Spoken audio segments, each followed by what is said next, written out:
c'est l'aube. Comme tous les jours, depuis 4,5 milliards d'années, le Soleil se lève. Toujours fidèle au rendez-vous, ce disque d'or en apparence immuable baigne la Terre de sa lumière. Mais il faut regarder derrière l'éclat de sa surface pour le voir sous son vrai jour. Loin d'être figé, il est en perpétuelle évolution.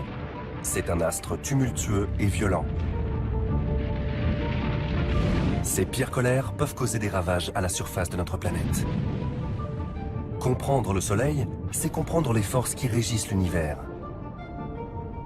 Si nous parvenons à contrôler ces forces, nous serons à même d'exploiter la puissance des étoiles. La puissance de notre Soleil.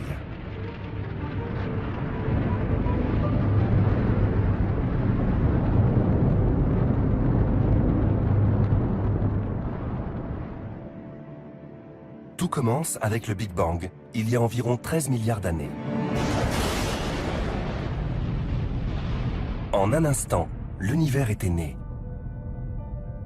Depuis, il ne cesse de s'étendre. L'univers est composé de centaines de milliards de galaxies, parmi lesquelles se trouve la nôtre. Celle-ci comporte des centaines de milliards d'étoiles. À la périphérie de l'un des bras spiraux se trouve un point presque insignifiant. Une étoile banale, de taille moyenne, peu brillante. Banale, et pourtant. Sur les planètes les plus proches du Soleil, Mercure et Vénus, la chaleur est intense, le sol est craquelé. À mesure que l'on s'éloigne, les rayons du Soleil s'affaiblissent jusqu'à ne plus pouvoir contrer le froid régnant dans l'espace. Les planètes extérieures sont gelées. Mais à mi-chemin se trouve la planète idéale. Ni trop chaude, ni trop froide. Juste à la température parfaite. Une planète où la vie s'est épanouie dans une douce chaleur.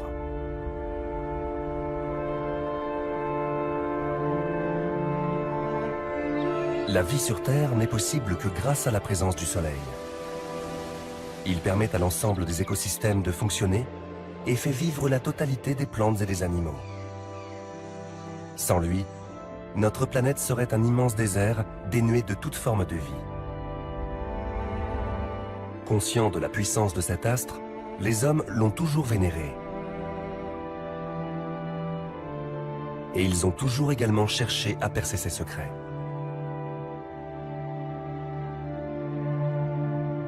Plus que de simples temples, ces monuments sont des calendriers et des observatoires. Des outils destinés à l'étude du Soleil. Certains d'entre eux fonctionnent aujourd'hui encore.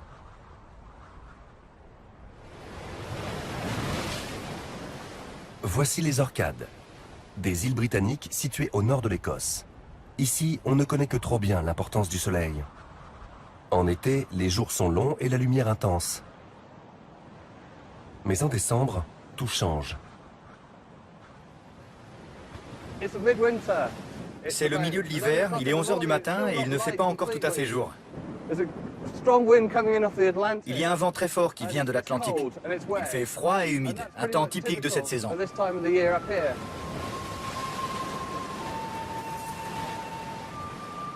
Pourtant, malgré le froid, une civilisation s'est développée dans cette région il y a 5000 ans à l'âge de pierre.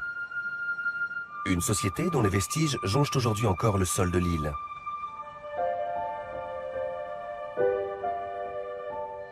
Ces ruines sont nimbées d'une aura de mystère. On ne sait que peu de choses des peuples qui vivaient ici, mais ils ont laissé des preuves de l'importance que le Soleil revêtait dans leur vie. Érigé 1 millier d'années avant les pyramides, Mesao est l'un des plus beaux exemples d'architecture de l'âge de pierre. Quand on entre, il faut se baisser. Et on se retrouve face à un passage qui paraît interminable. On a l'impression que le sol monte légèrement. Puis on arrive dans un deuxième passage. Et soudain, on débouche sur une pièce absolument incroyable. Cette pièce est probablement l'espace fermé le plus haut et le plus grand que les Orcadiens du Néolithique aient jamais construit. Quand le tertre a été exhumé et qu'on est entré à l'intérieur au XIXe siècle, le sol d'argile était couvert de fragments de crâne humain. Il s'agit d'une chambre mortuaire.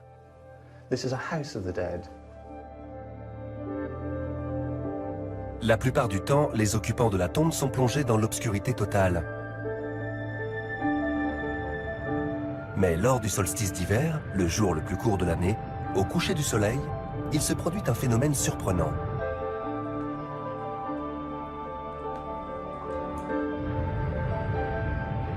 S'infiltrant à travers le passage d'entrée, la lumière du soleil couchant vient illuminer l'intérieur de la chambre. Cet événement marque la période de l'année où les jours sont les plus courts, où il y a le moins de lumière. Et à partir de ce jour-là, petit à petit, la luminosité commence à augmenter et les jours s'allongent. Donc, en fait, on réveille les morts, les ancêtres, le jour le plus court de l'année. Ceci révèle une connaissance exacte et approfondie des mouvements du soleil à travers le ciel.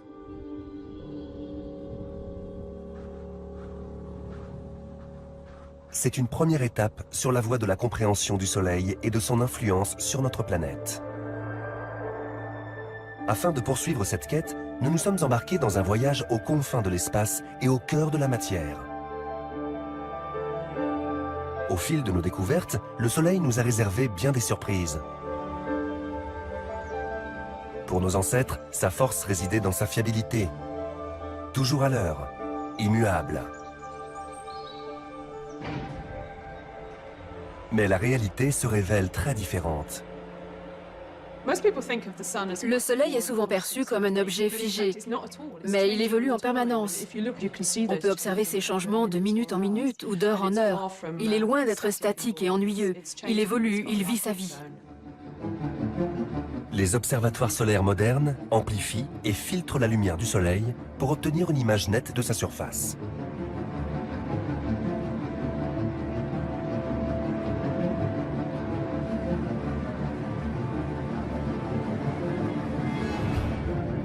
Voici le vrai visage du soleil.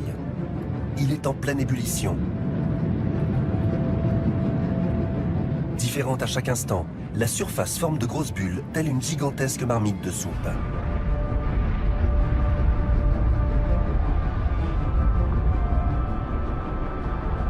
Chacune d'elles mesure plus de 1500 km de diamètre. La chaleur et la lumière qui remontent font grimper la température de la surface à 6000 degrés. De quoi vaporiser la roche.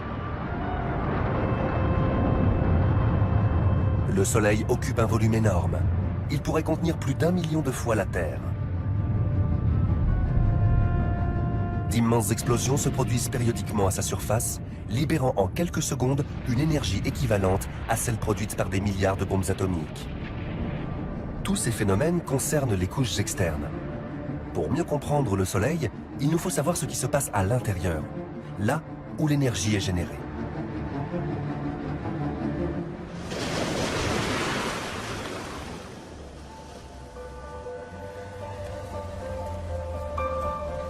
Pendant des siècles, les scientifiques ont cherché le moyen de sonder le cœur de notre étoile, inventant des systèmes parfois complexes, parfois très simples.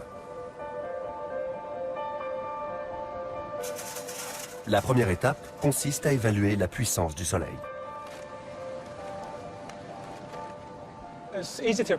Par une chaude journée d'été sur la côte du golfe du Mexique, au Texas, on se rend bien compte de la puissance du Soleil.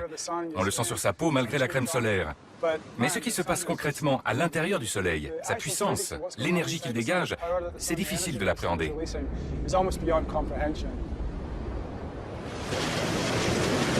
Difficile, mais pas impossible. D'autant que des appareils simples permettent de mesurer le rayonnement solaire. Une des premières expériences visant à mesurer la puissance du Soleil a été menée par l'astronome William Herschel au XIXe siècle. Il a eu l'idée d'observer un morceau de glace pour voir en combien de temps il fondait, et en se basant sur les propriétés de la glace, il a pu déterminer la quantité de lumière qui parvenait au sol.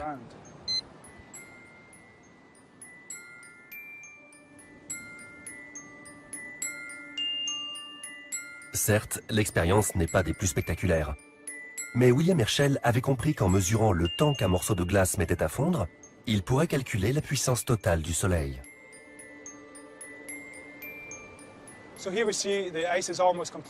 La glace a quasiment fondu en 29 minutes.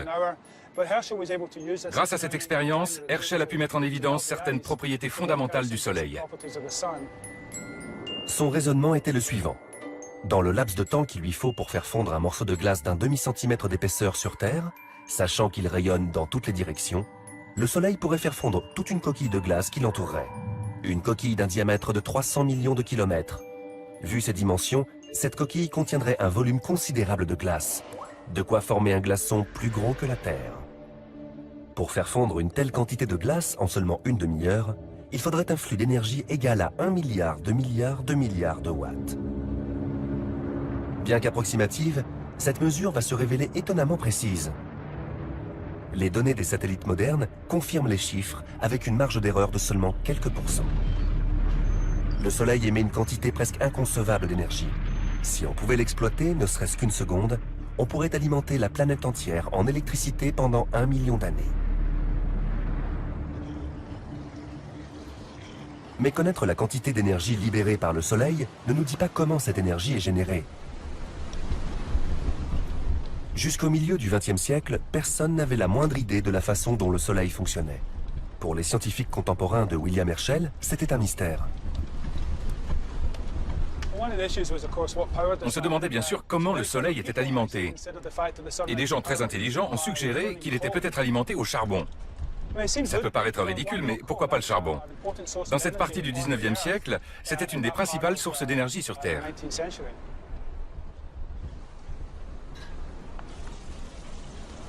Si le Soleil était entièrement constitué de charbon, les conséquences seraient extrêmement fâcheuses. Notre étoile se consumerait en l'espace de seulement quelques milliers d'années. Cette idée semble aujourd'hui risible, mais il y a 200 ans, l'hypothèse ne paraissait pas improbable. À l'époque, on pensait en effet que la Terre n'avait que quelques milliers d'années.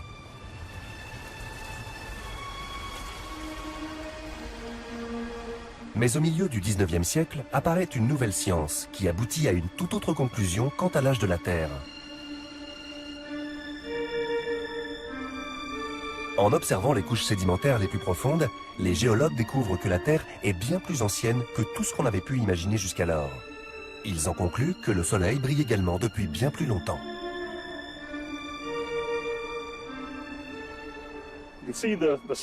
Les strates qu'on peut voir dans la roche derrière moi représentent des centaines de millions d'années d'histoire géologique. Au sommet des montagnes Sacramento, là-bas derrière, on trouve des fossiles vieux de 300 millions d'années. En dessous, vous avez des strates bien plus vieilles qui s'étagent sur plus de 1000 mètres. C'est en examinant ces strates que les géologues ont compris que la Terre avait au moins 1 milliard d'années. À la même époque, les astronomes pensaient que le Soleil n'avait que 10 000 ans. Si les géologues disaient vrai, il fallait qu'ils trouvent une autre source d'énergie qui puisse alimenter le Soleil. La recherche de cette source d'énergie susceptible d'alimenter le Soleil pendant des milliards d'années va prendre près de 100 ans. Les scientifiques finissent par trouver la réponse dans les forces qui assurent la cohésion des atomes et dans la nature même de la matière. Mais interrogeons-nous tout d'abord sur la composition du Soleil. Et pour mieux comprendre, observons la lumière de près.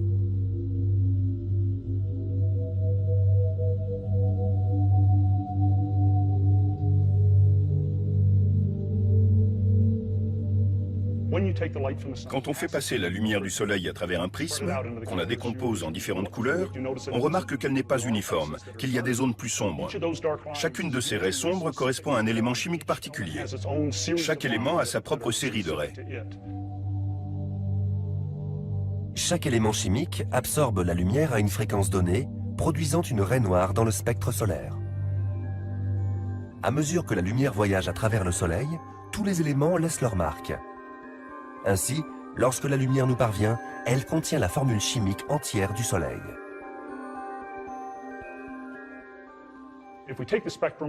Si on étire le spectre pour faire apparaître les détails, là on a mis des portions de spectre bout à bout, On voit toutes ces raies sombres. Pour savoir en quelle quantité ces éléments sont présents, on examine la largeur et l'épaisseur des raies. La composition du Soleil est inscrite dans ce code-barre. Toutes les raies fines sont produites par des quantités infimes d'éléments complexes, des métaux comme le fer et le magnésium. On observe également 3 bandes très larges et très marquées, correspondant chacune à un élément présent en quantité considérable. On observe la présence d'hélium, des traces d'éléments plus lourds, mais surtout de l'hydrogène. Le Soleil en est constitué à plus de 90%. C'est l'élément le plus simple et le plus abondant dans l'univers.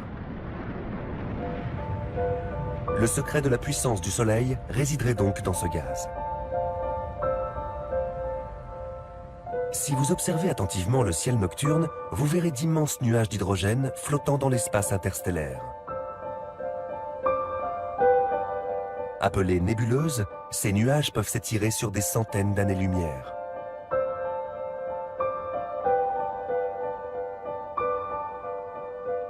Illuminées par le puissant rayonnement d'étoiles massives nouvellement formées, les nébuleuses comptent parmi les portions de ciel les plus claires. Elles constituent de véritables pouponnières d'étoiles. C'est donc tout naturellement sur ces objets que les astronomes pointent leurs télescopes afin d'étudier la formation des étoiles. La voilà. OK. Je recentre l'image.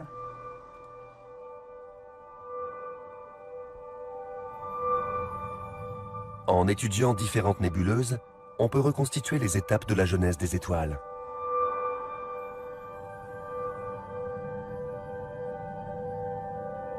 Tout commence dans un nuage sombre et froid, flottant dans l'espace.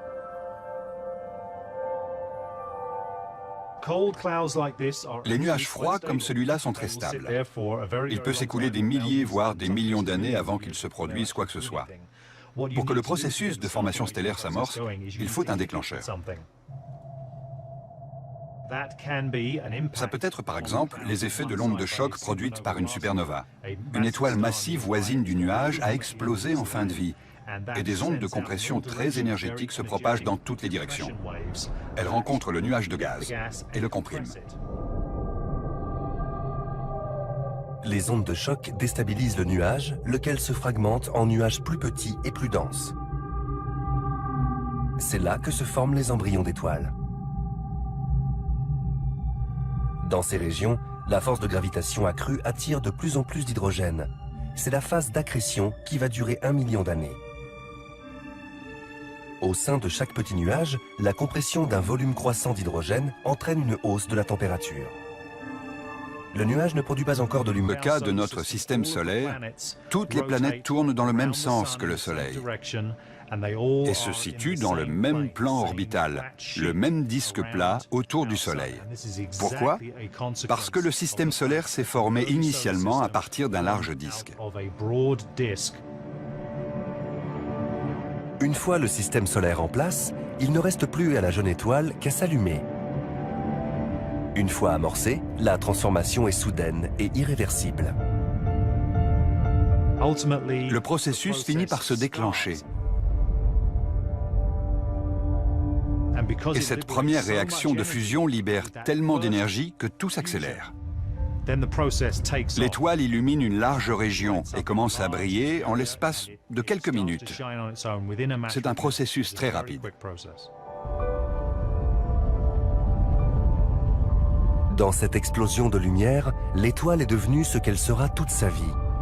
Une usine à fabriquer des éléments chimiques. L'hydrogène est l'élément chimique le plus simple. Et c'est le principal constituant de tous les autres éléments.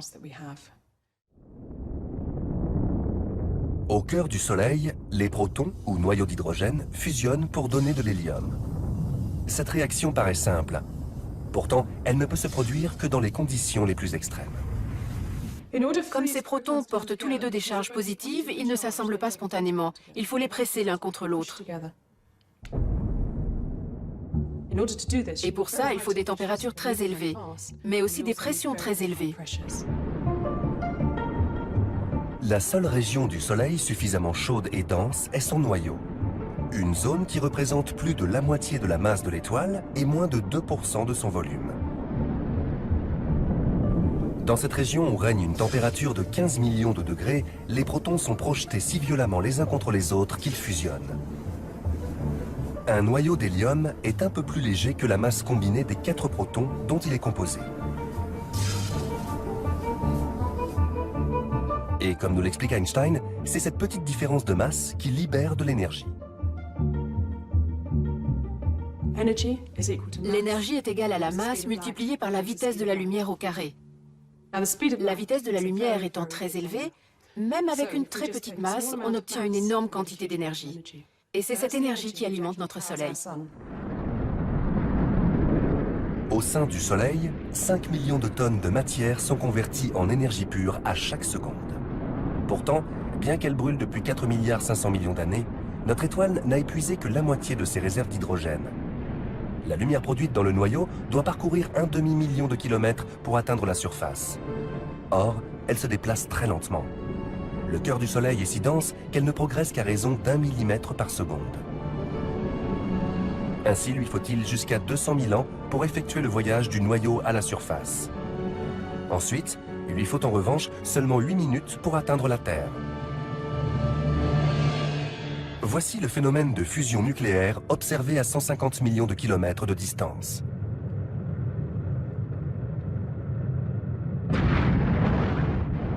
Et le même phénomène vu de près. La bombe H est la première tentative de l'homme pour recréer le Soleil sur Terre. Le principe ? Compresser de l'hydrogène jusqu'à provoquer la libération d'énergie.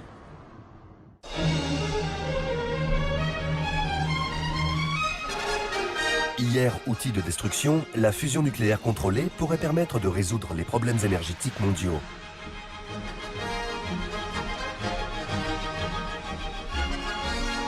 Pendant 50 ans, elle a ainsi constitué l'un des grands objectifs de la science. This kind of power, the H-bomb, is a man-made version of this, the sun. In 1958, Britain announced that she could produce this power in the laboratory in a machine called Zeta. There is a real prospect of unlimited energy from controlled thermonuclear fusion. Mais la tâche s'est révélée plus difficile que prévu. Aujourd'hui, près de 50 ans plus tard, dans les mêmes laboratoires d'Oxfordshire, les scientifiques sont parvenus à créer leur propre étoile sur Terre.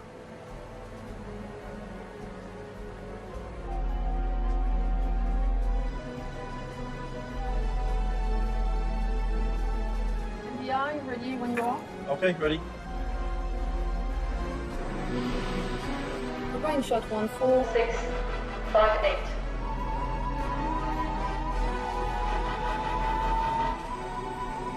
Starting shot in 5 seconds.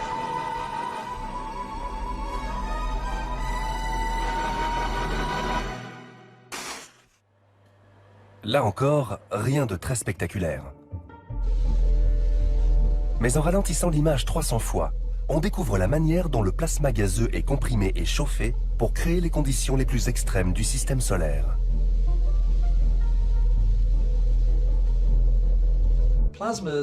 Les plasmas me font toujours penser à des enfants turbulents.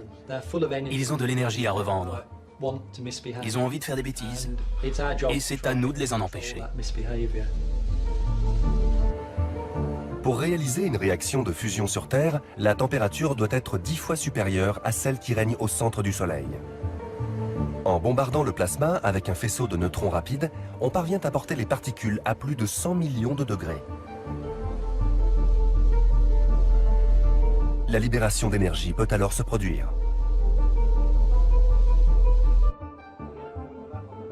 Après avoir mis des années à apprendre à contrôler le plasma, les scientifiques pensent être bientôt capables de maîtriser la puissance du Soleil.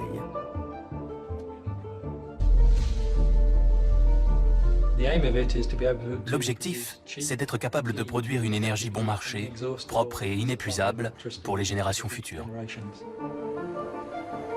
Ceci n'est qu'un petit réacteur expérimental. Il ne peut fonctionner que quelques secondes et absorbe plus d'énergie qu'il n'en génère. Mais une nouvelle génération de réacteurs plus gros est d'ores et déjà en cours de construction. Lorsqu'ils seront opérationnels, ces réacteurs produiront 10 fois plus d'énergie qu'ils n'en consommeront. Ce seront les étoiles de la Terre, des centrales électriques qui n'épuiseront pas les ressources naturelles et produiront peu de déchets. Cette perspective a de quoi faire rêver. Mais recréer le Soleil n'est pas simple, et il pourrait bien s'écouler encore 50 ans avant que la centrale électrique de fusion ne devienne réalité.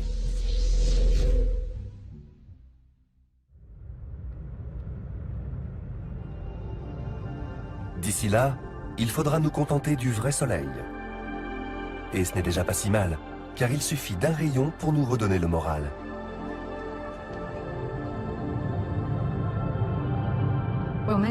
On pense souvent que c'est la chaleur du soleil qui nous procure une sensation de bien-être. Et bien sûr, c'est vrai. Mais les recherches ont montré que ce qui compte, ce n'est pas vraiment la chaleur, mais la lumière. La lumière du soleil régule notre cycle journalier. Elle rythme nos heures de lever et de coucher.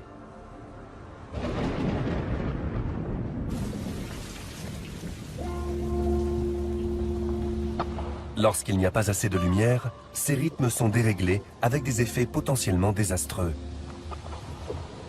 C'est un fait clinique. Les dépressions sont plus fréquentes en hiver en raison du manque de lumière. C'est ce qu'on appelle les troubles affectifs saisonniers ou dépression saisonnière. La dépression saisonnière est une forme de dépression qui commence en automne ou au début de l'hiver. En général, elle disparaît totalement au printemps ou au début de l'été. Pendant les mois d'hiver, certaines personnes se sentent malheureuses, déprimées, moroses. Et une petite proportion de gens développent une véritable dépression qui requiert un traitement.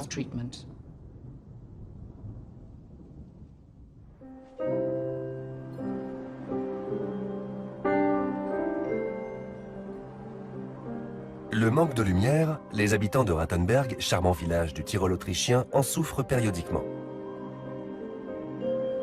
Du fait d'une bizarrerie de la nature, la commune est privée de soleil entre novembre et février. Au cours de ces mois d'hiver, le soleil ne s'élève en effet jamais suffisamment haut pour dépasser le sommet du mont Dura. Le village est ainsi plongé dans l'obscurité permanente, tandis que son voisin de l'autre côté de la rivière baigne dans la lumière. En hiver, il fait très froid. On est à l'ombre et comme vous pouvez imaginer, on est frigorifié. Si vous voulez avoir du soleil, il faut aller dans le village d'à côté. C'est plus agréable d'être au soleil plutôt que de se geler à l'ombre. Privés de lumière, les habitants ont été contraints de recourir à des mesures radicales.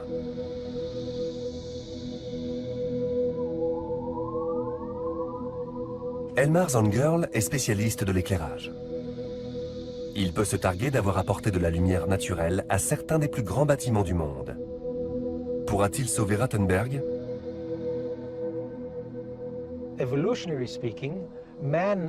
Au fil du temps, l'homme s'est adapté à la lumière naturelle. Il s'est adapté au soleil.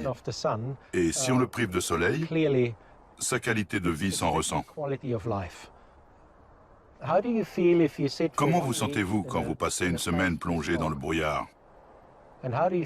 Et quand vous passez un jour au soleil? Personnellement, je me sens beaucoup mieux au soleil, je peux vous le dire. Pour Rattenberg, la solution est simple. Il suffit de voler une partie de la lumière de l'autre côté de la vallée.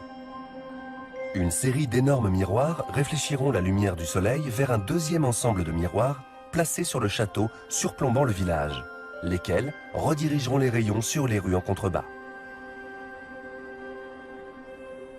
Le principal effet pour les villageois, c'est qu'une partie des façades et certaines portions de rue, notamment de la rue principale, seront fortement éclairées par la lumière du soleil qui sera clairement identifiable comme telle.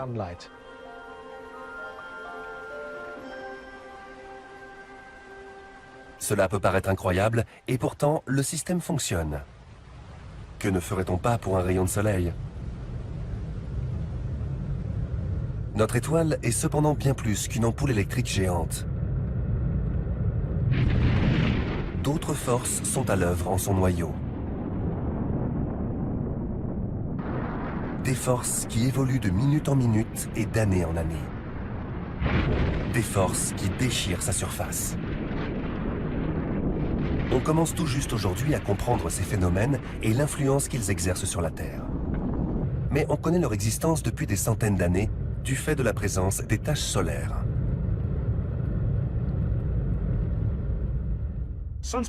Les taches solaires sont des régions sombres à la surface du Soleil qui font à peu près la taille de la Terre. Là, vous pouvez voir l'une d'elles en temps réel.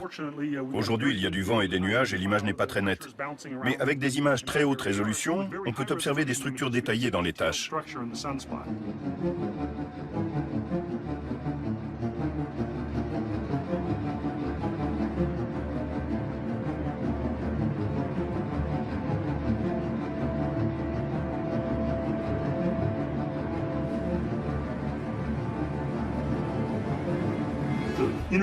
La partie centrale de la tache, ce qu'on appelle l'ombre, ne paraît foncée que par contraste avec le reste du Soleil. En fait, elle est suffisamment brillante pour vous aveugler si vous ne regardez qu'elle. Les taches ne sont pas statiques. Ces images vidéo montrent que la partie périphérique fourmille d'activité, donnant presque une impression de vie.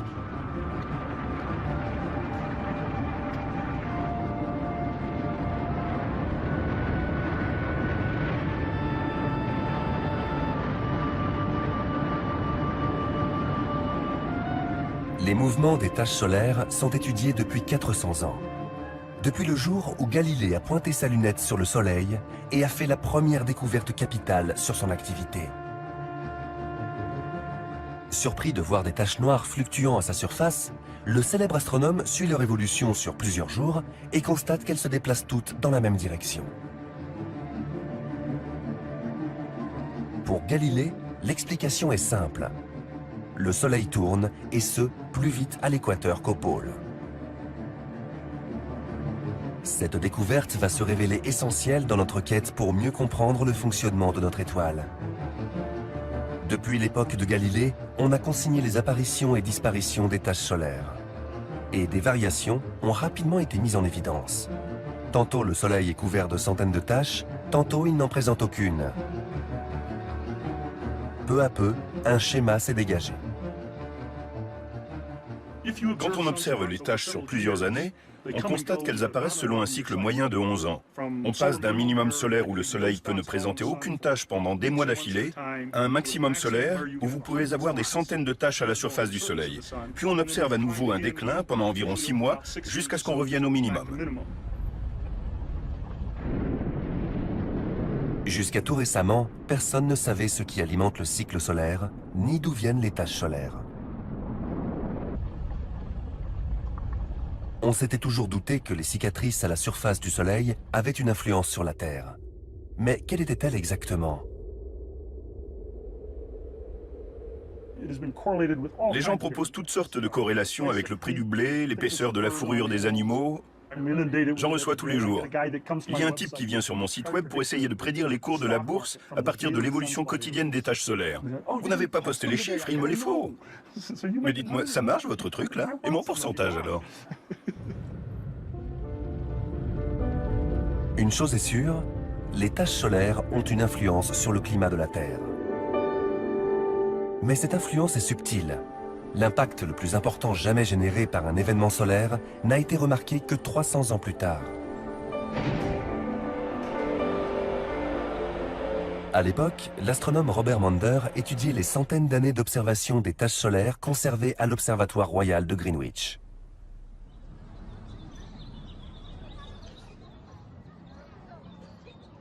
À la fin du 19e siècle, il s'est intéressé aux taches solaires et il a découvert cet effet étrange, survenu entre la seconde moitié du XVIIe et le début du XVIIIe siècle. Le nombre de taches solaires avait diminué. Elles étaient bien moins nombreuses qu'aujourd'hui, phénomène qu'il a baptisé le minimum de Maunder.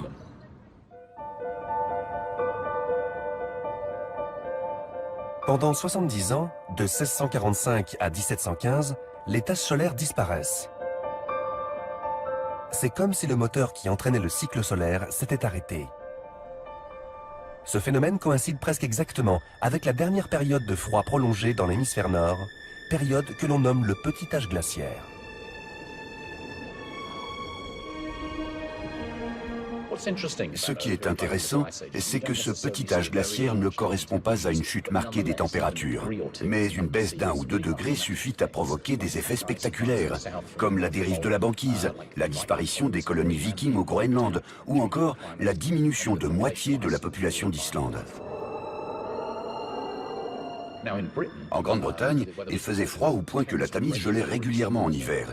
Et un des thèmes classiques de la peinture de l'époque, ce sont les foires qu'on organisait sur la Tamise gelée. À l'époque, la vie était beaucoup plus rude.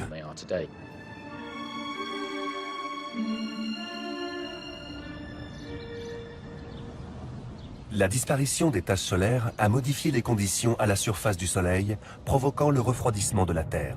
Pourtant, la puissance rayonnée par le Soleil est restée la même. Quel que soit le nombre de taches solaires, le Soleil ne devient pas plus chaud ni plus brillant. Les taches exercent donc sans doute une autre influence. Et pour la mettre en évidence, il nous faut trouver une nouvelle manière d'observer le Soleil.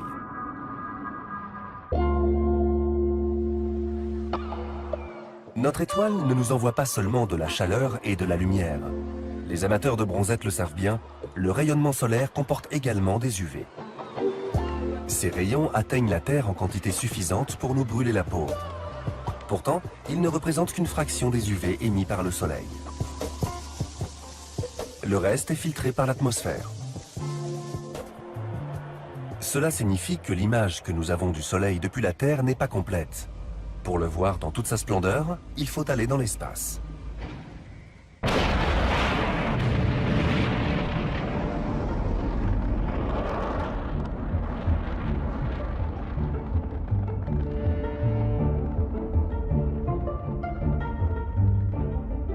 D'ici, les variations solaires sont perceptibles.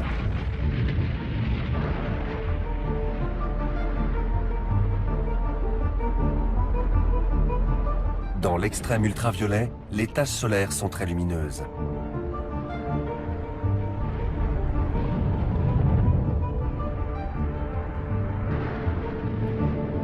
Dans le domaine de fréquence des rayons X, leur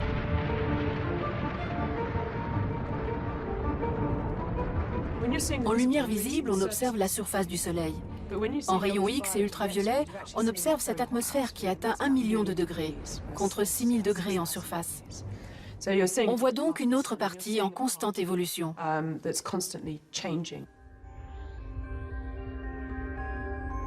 Dans les années 1970, les astronautes de Skylab découvrent ces manifestations phénoménales de la puissance solaire.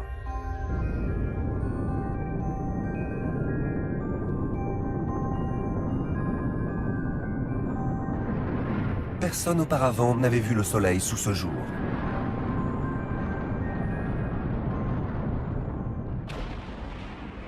Depuis, des télescopes spatiaux ont été lancés avec pour seul objectif d'observer notre étoile. Le plus utilisé est l'observatoire solaire et héliosphérique SOHO. Situé à 1,5 million de kilomètres de la Terre, au point de Lagrange, où les forces gravitationnelles de la Terre et du Soleil s'équilibrent, il fournit des images continues du Soleil et de ses soubresauts.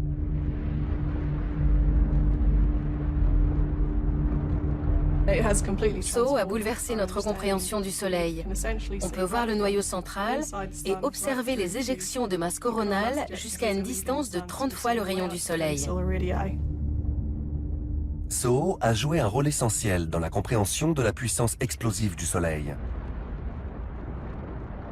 En masquant le disque solaire, on peut simuler une éclipse, révélant l'atmosphère externe et la véritable échelle des plus grands événements éruptifs. Les éruptions et éjections de masse coronale que l'on observe ici partent du centre des taches solaires.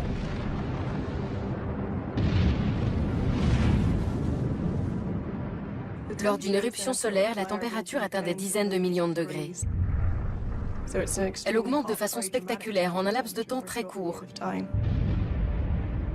Quand l'éruption est totale, des masses équivalentes à celles de l'Everest peuvent être expulsées dans le système solaire. Lors des minima solaires, les éruptions sont rares. Mais tous les 11 ans, lors du maximum de son activité, le Soleil offre le plus beau feu d'artifice du système solaire.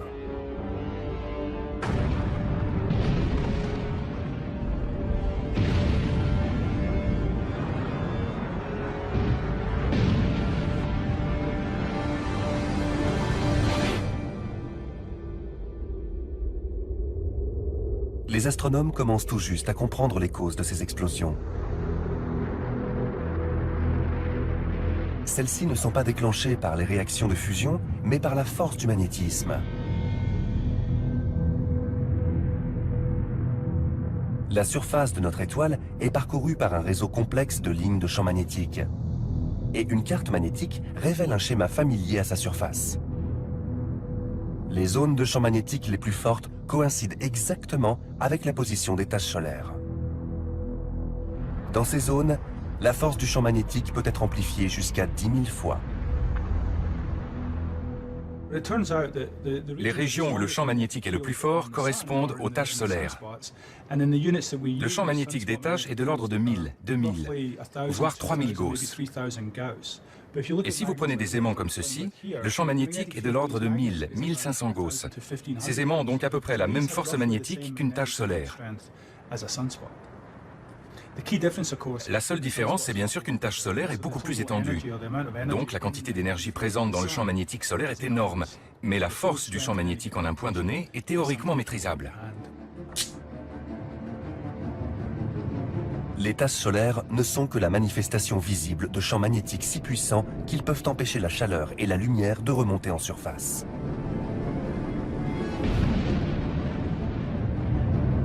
Avec le matériel adéquat, il est même possible d'observer ces champs. Des boucles de champs magnétiques se forment à la surface. Comme la limaille de fer autour d'un barreau aimanté, leur forme est déterminée par du plasma chauffé à 1 million de degrés. Les plus grandes s'élèvent à 200 000 km et sont bourrées d'énergie instable. La quantité totale d'énergie contenue dans ces boucles est de l'ordre de 10 puissance 21 joules, soit environ 10 fois la consommation énergétique annuelle des États-Unis. Et bien sûr, il y en a des milliers à la fois.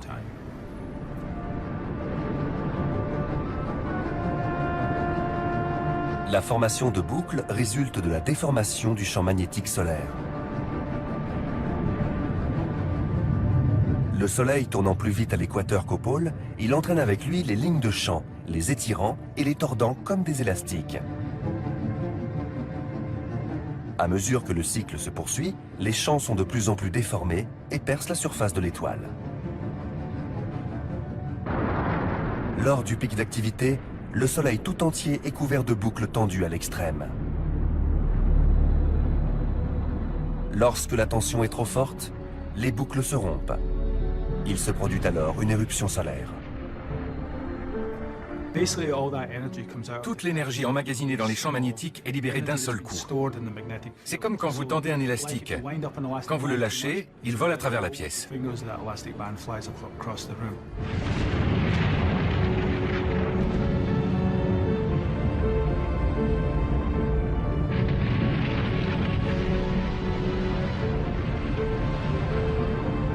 Lorsque l'énergie contenue dans les taches solaires est libérée, des milliards de tonnes de plasma sont éjectées à très grande vitesse dans l'espace. Et parfois, elles se dirigent droit sur la Terre.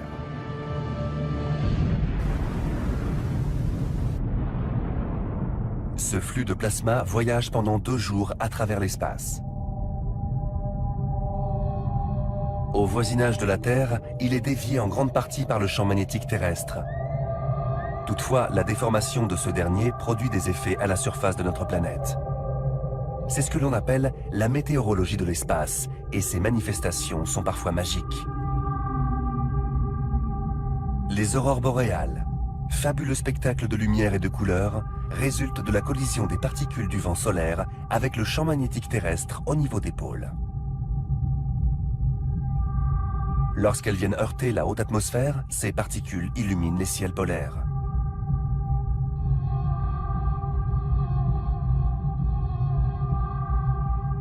Lors des tempêtes les plus violentes, en période d'activité solaire maximale, les lumières boréales sont visibles jusqu'à Athènes ou Cuba. Mais le bombardement du champ magnétique terrestre a d'autres conséquences moins visibles.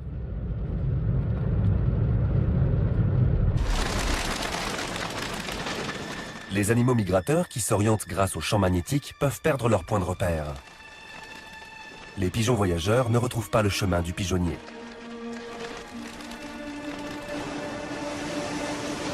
On a constaté également que le nombre de baleines échouées augmentait avec l'activité solaire. Mais pour nous, le plus inquiétant est l'effet que peuvent produire les perturbations du champ magnétique sur l'électronique.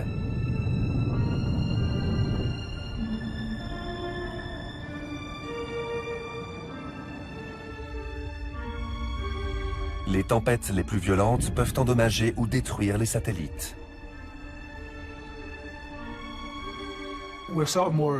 On est plus sensible à l'activité solaire qu'on ne croit. Quand le Soleil libère cette énergie magnétique sous forme d'éruption ou d'éjection de masse coronale, on ne s'en aperçoit peut-être pas tout de suite. Mais la friture sur votre portable ou le fait que votre portable ne fonctionne pas, ça peut être lié à une activité solaire accrue.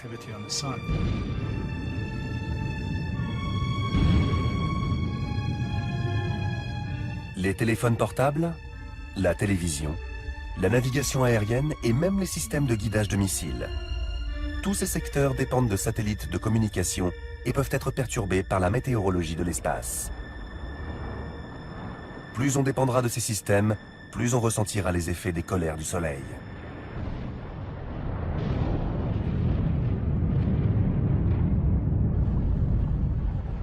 Mais les effets de la météorologie de l'espace ne sont pas tous encore bien connus. Personne ne peut expliquer son influence sur le climat, ni pourquoi la disparition des taches solaires est susceptible de provoquer une ère glaciaire. Ce n'est pas forcément très gênant, car les effets de l'activité solaire sur le climat sont négligeables comparés à ceux du réchauffement climatique.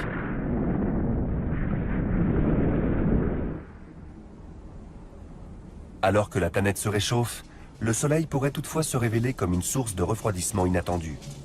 En exploitant sa puissance, peut-être pourra-t-on stopper l'effet de serre.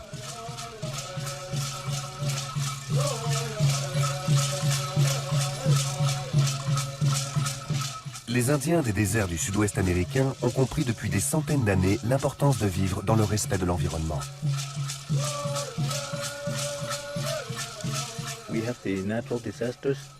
Toutes ces catastrophes naturelles, les grands incendies, les éruptions volcaniques, les tremblements de terre, les tsunamis, ce sont des messages de la Terre. Elle nous fait comprendre qu'elle commence à être fatiguée, qu'il faut qu'on ralentisse.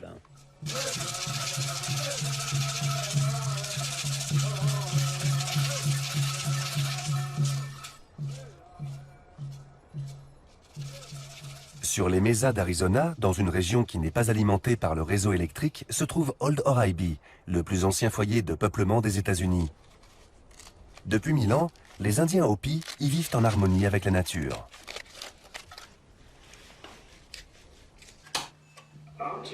Ils ne se privent pas pour autant du confort de la vie moderne. Comme ils l'ont compris récemment, toute l'énergie dont ils ont besoin est là, à portée de main.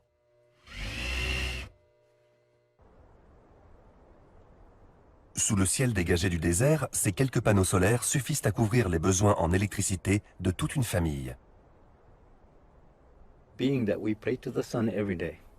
On prie le soleil tous les jours. On lui exprime chaque jour nos souhaits les plus chers. Pour nous, la meilleure source d'énergie, c'est le soleil. À quelques kilomètres de là, l'idée a fait d'autres adeptes, mais à une échelle bien plus grande.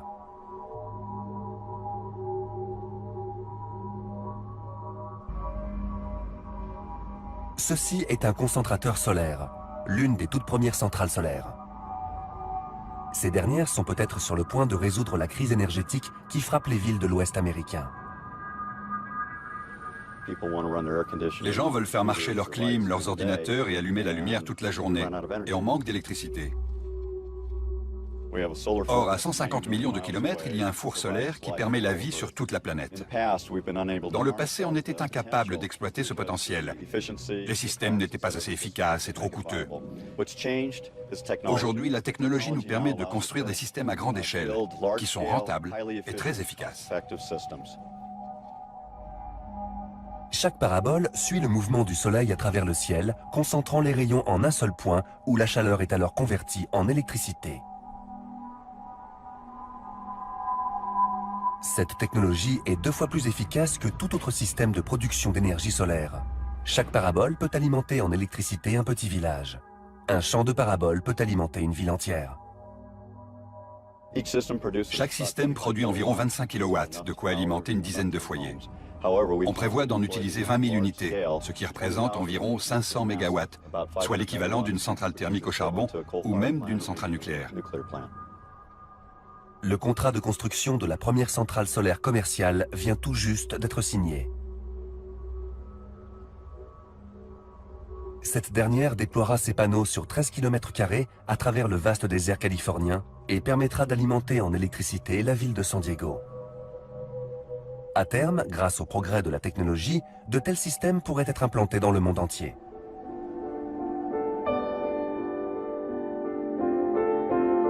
Ces paraboles sont les descendantes directes des monuments de pierre de Stonehenge et des Orcades. Et si 5000 ans séparent ces différentes installations, elles symbolisent toutes notre désir de comprendre le Soleil, de profiter de ses rayons et d'exploiter son incroyable puissance. Il est silencieux, il est propre, il est puissant. Quand j'étais petit, on m'a appris à le respecter et à lui offrir des prières pour le remercier de nous faire vivre depuis si longtemps. Il nous chauffe depuis des générations. Espérons qu'il continuera dans les années à venir.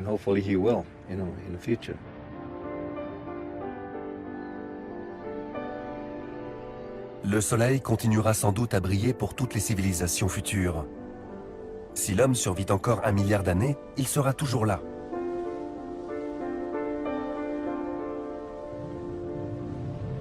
Pourtant, tout comme il est apparu, il finira un jour par s'éteindre.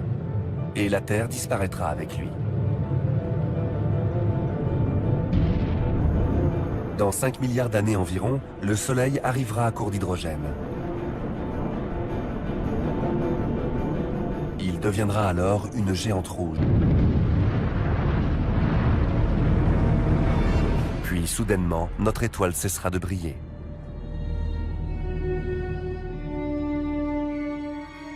Tandis que le reste du système solaire sera plongé dans l'obscurité, le noyau du Soleil s'effondrera et, dans un dernier soupir, déploiera un linceul de gaz dans l'espace. Le monde sera plongé dans une nuit éternelle. Ainsi s'achèvera l'histoire du Soleil et de la Terre. À l'extérieur du bras principal de la Voie lactée, une petite région sera devenue un peu plus sombre. Mais partout ailleurs, la même histoire continuera de s'écrire pour les milliards d'autres petites étoiles insignifiantes, scintillant dans l'immensité de l'univers.